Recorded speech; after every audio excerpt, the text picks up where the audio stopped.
Hi everyone, I am Maria and welcome to my channel. Given my absence in the last more than 1 month from YouTube, not posting anything, I wanted to do a video before the end of the year, and so I asked my followers on Instagram to ask me some questions for a Q&A video.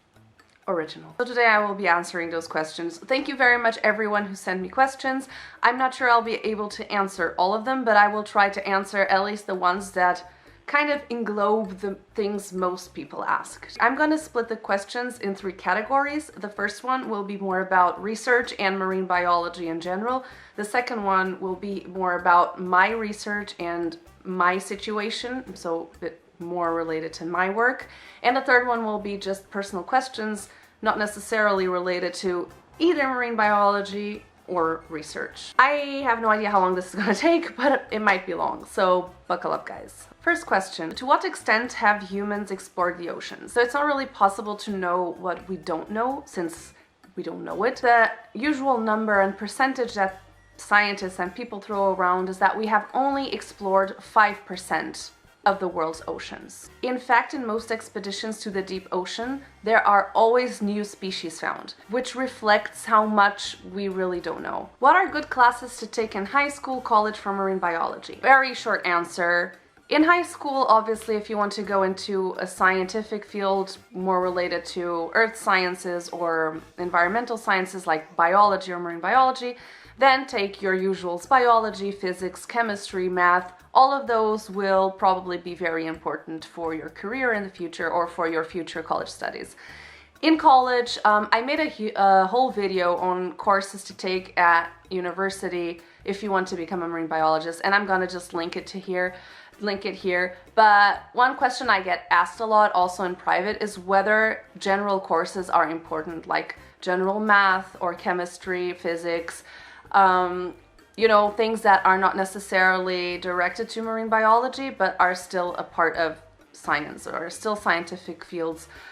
And I always say that when I was studying them like 10 years ago, I thought that I would never need that and that was a waste of time that I was studying that. But looking back now, I do not think the same anymore. I do think that you do learn methods and ways of thinking, of solving problems, and just general background knowledge that I think overall are important if you will in the future pursue a career in science. Nevertheless, if you want more details on this, just check out the other videos on courses for marine biologists. I will leave it linked down below. To become a marine biologist, should I major in marine biology or general biology? If you want to become a marine biologist, it really depends on you, but I opted for studying marine general biology in my first 2 years at university, and then only choosing more specific marine biology courses in the 3rd year, and then doing a master's in marine ecology. And I think it was a good option for me because it allowed me to understand what other type of research you can do outside the field of marine sciences, and also it gave me good background knowledge in overall ecological and biological subjects and topics that I think you should know regardless whether you work on land or in the sea. But then again, it depends on what your marine biology major would offer, or your marine biology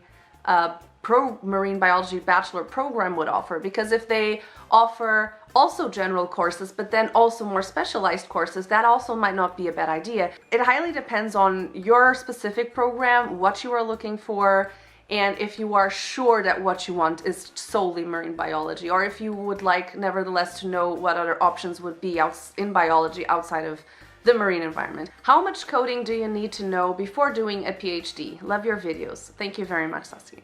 I didn't learn any programming during my bachelor's. And if there is one thing that I really suggest ecologists learn as soon as possible is statistics and any kind of programming language, because more and more this is what people want and what your probably future job requires, especially in biology and in my field. One of the programs that's highly used is R. So if you have an opportunity to learn that, I think that's a good way to start learning programming. So before my PhD, the only thing I knew was that. I knew how to work around R a little bit because I needed to do it for my master's. I did all my plots and all my statistics in R for my master's degree. Nothing too fancy, just really basic statistics, but that's where I kind of started learning. I didn't have any subject at university that taught me that, which I think was a flaw, and I think it might be changing now because bioinformatics is really now booming. What are your advices for future PhD students? Choose the lab and your supervisor wisely. I would say that even more than your topic, where you're gonna work and who you're gonna work with will dictate how well and how smoothly and how mentally sane your PhD is gonna be. You might have the perfect topic for you, but if you are very unlucky with your supervisor, you might have a nightmare of a time. If you have a way to contact people who have worked with the person you are considering as your supervisor, contact them and ask them, like, really, I want to do a PhD with this person in this lab. Do you have any recommendations or do you have any advice for me? Ask around, ask as many people as you can, and also try to arrange a meeting with your supervisor before saying definitely yes, that you want to do the PhD with this person. Believe me, it can make the hell of a difference whether you work with a good or a bad supervisor. And sometimes it's not a matter of being good or bad. Sometimes different people require different types of supervisors, and not all supervisors and all PhD students match. So you have to try to find whether this person that is going to be accompanying you for at least the next 3 to 4 to 5 years of your life, whether it's the way they work is compatible with the way you work. So this is one of the most important advice I give to anyone who is looking for a PhD. Question category 2. First one. How are you going with your PhD? At the end of this year, I made a video and I think I said something along the lines that I'm gonna finish my PhD this year. That didn't happen. I'm still not finished. I guess I'm going okay in the sense that I'm sane.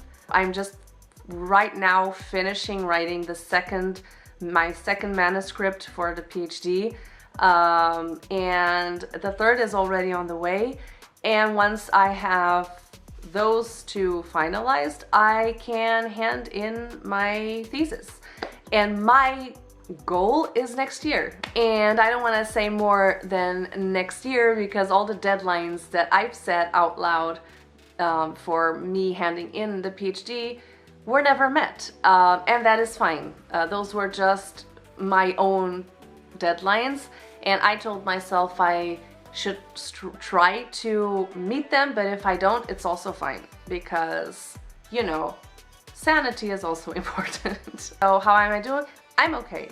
I hope I finish next year. How did your parents react when they knew you wanted to be a marine biologist? My parents always knew I wanted to be a marine biologist. I think since I remember people asking me what I wanted to be, that I wanted to be a marine biologist. And they always supported me. They always supported my decisions, and they always supported what I wanted to do, because in the end it's my life. And yeah, so they've always supported me. I've always had parents that always told me, do what you love, not what is easier. So yeah. Did you ever worry about not getting a job in your field? All the time. This is one of the biggest worries of everyone on this field. If there is one thing that marine biology is not, is a field with secure job options. Especially if you work in academia, where most of the times you have positions for 2 to 3 years, and then you have to find a position somewhere else or find new funding to stay in the same place. So yeah, this is something which happens to everyone in this field pretty much until they finally get a permanent position. Do you have free time being a marine biologist? Yes, I do. You have to create your free time. But science, especially if you do it because you love it, is very easy to become a workaholic. It's very easy to just focus on that when you come back home and you continue working on the problem you had when you were still in the office, and you wake up thinking about how to resolve this one problem, you go to sleep thinking how you can resolve this one problem, you say no to all to engagements with people because you have to write papers, because you have to write this before someone else writes, or because you want to put this out as fast as possible. So there's always a lot of things that really make you fall into this workaholic rabbit hole. Workaholism, is that a word? I don't know. Rabbit hole. You will always have something to do, and you have to accept and be okay with saying, okay, it's time to stop and do something else. Go run, go do sports, go be with friends, with family. Yeah, so it's possible, but you have to be the one creating the free time. What got you into marine biology? I have a video on how I became a marine biologist. I will link it also down below. Pretty much I've always loved the ocean, and I've always wanted to work with the ocean. I wanted to be a dolphin trainer when I was very, very young. And then I saw this TV show called Ocean Girl where there was a marine biologist working with whales, and I was like, no, that's what I want to do. And that's how it all started. That's the very short version of it all. If you could have your marine organization, which part of our oceans would you like to explore? All of it. If I would have a marine organization, I would like to have different groups working on different parts of the ocean. Everything fascinates me for different reasons. Obviously, the deep ocean has the biggest mystery involving it because we basically know nothing of what is down there. And every time we do send something down there, we find something new and something fascinating. And yeah, so that would be awesome. I'm getting too excited about this. Yeah, but I would like to study everything. Not possible though, but yeah, hypothetically. I'm curious, how did you end up choosing Austria, a landlocked country, for marine sciences? I'm sorry, I'm a bit sick. Tradition from when I come to Portugal, I always get sick. A landlocked country. I I feel like this is my answer to all the questions here. I also made a video talking exactly about that, and I will link it down below. But basically, it was a series of random events that led me to earn a scholarship to work in the marine microbiology lab in Vienna, which is a very good marine biology lab, by the way. And it's fine because if you have money, you can still travel to places where the sea exists and you can collect samples. But if you want to check more about this, video below, yeah. Sorry, I'm just advertising for my own videos all the time. That sucks. What college did you go to and what classes did you take? I went to the Faculty of Science and Technology from the University of Lisbon for both my bachelor's and my master's degree. And I am currently doing my PhD at the University of Vienna. What courses I took? Damn.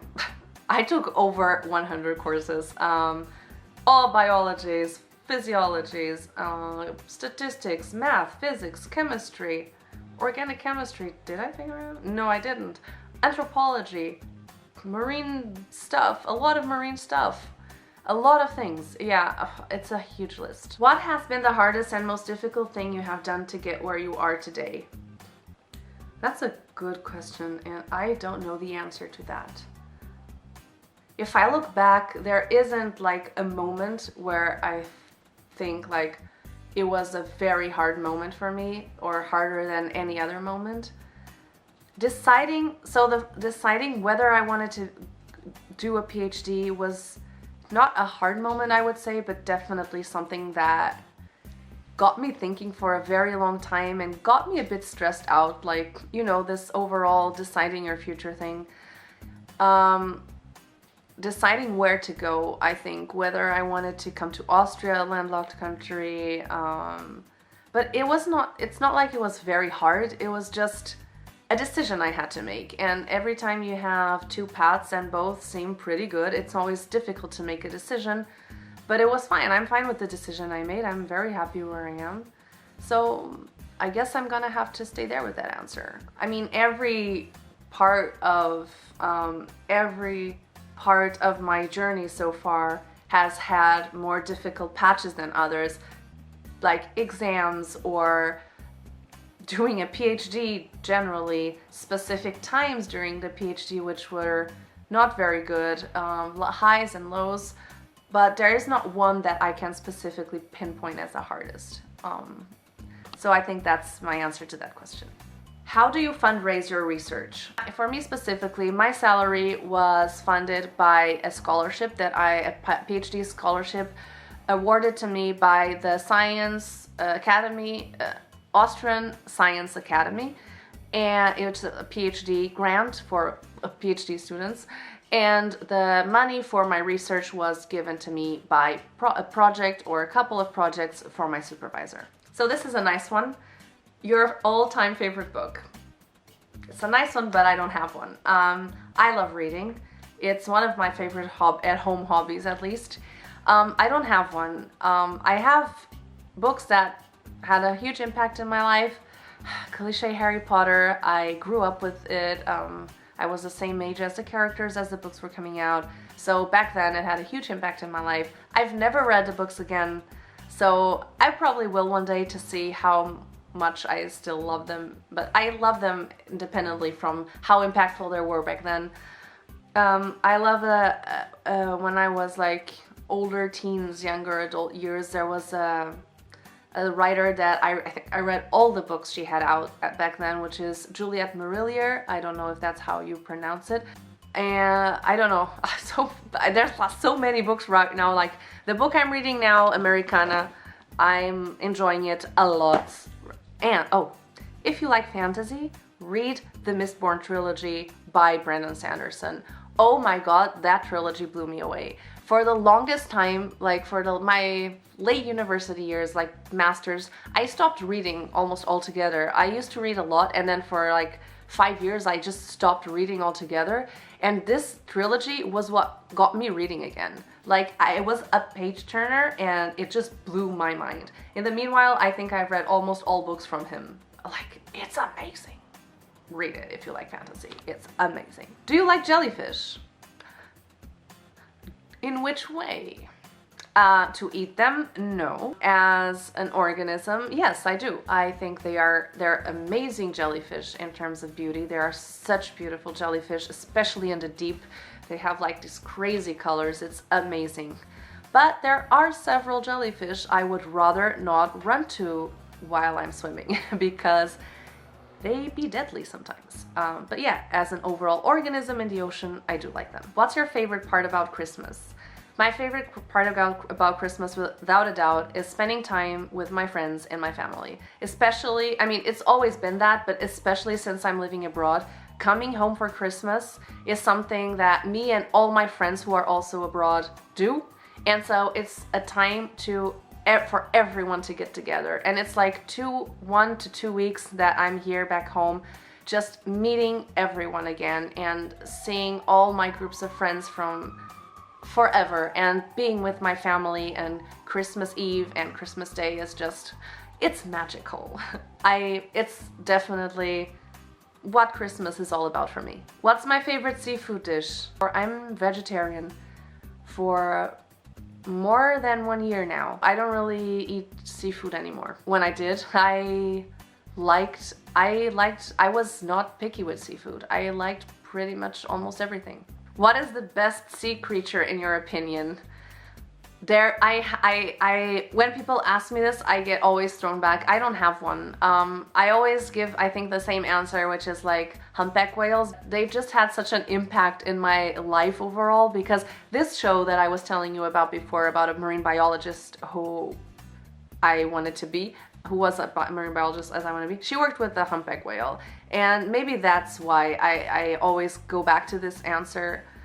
Or blue whales, because there's almost nothing known about them, and they are the biggest animal to have ever existed. I like them all.